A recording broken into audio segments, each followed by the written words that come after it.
કંચનબેન આપણા એરિયામાં હાલત શું છે? કેવી ગંદકી 3-4 વર્ષ થયા બેન આવી આપણે ગંદકી વાળો હે કોઈ આપણે અહીંયા ધ્યાન દે છે નહીં જેતી દાઢી દીધી નહીં દિલીપભાઈ દીધી દિલીપભાઈ વહી ગયા પાણીની એટલી પ્રોબ્લેમ ગંદકી વાળાને એટલો પ્રોબ્લેમ આપણે નિશાળે છોકરા મૂકવા કે ન મૂકવા કયો હાલો તમે બધાય બોલો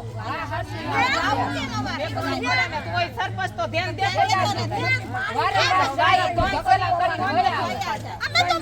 અમે તો મોટા છે આયલા જઈશું આયલા છોકરાઓ બિચારા માંદા પડશે તો કોણ જવાબદારી લેશે હાલો મને કયો ફૂટિયાનો એટલો પ્રોબ્લેમ ગંદકીનો એટલો પ્રોબ્લેમ વરસાદ નથી આવ્યો તાદા ગંદકી મને હવે બધું કરે છે હજી વરસાદ નથી આવ્યો તો ગટરી તો સરખો મેટોડા છે ડીસી શ્રીનાથ ગેટ નંબર 2 ની અંદર શ્રીનાથની પાર્કમાં હાલત બહુ ખરાબ છે. કોઈ માણસની અત્યારે એવી નથી પરિસ્થિતિ કે અત્યારે 2 રૂપિયાની દવા લઈ આવે પણ હરેક માણસ બીમાર હે ઘરે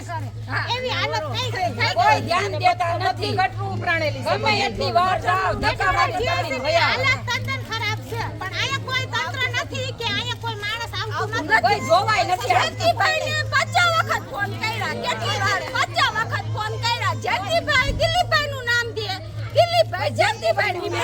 અમે કુટાવી તો અમારે શું કરવાનું છોકરાઓને નિશાળે મોકલવા કે ન મોકલવા હાલો તમે મને ધ્યાન દેવું ન કરે અમે ગમે ઈ અમે ગામે વિડિયો મોકલશું તમારે જે કરવું હોય ને કરી લેજો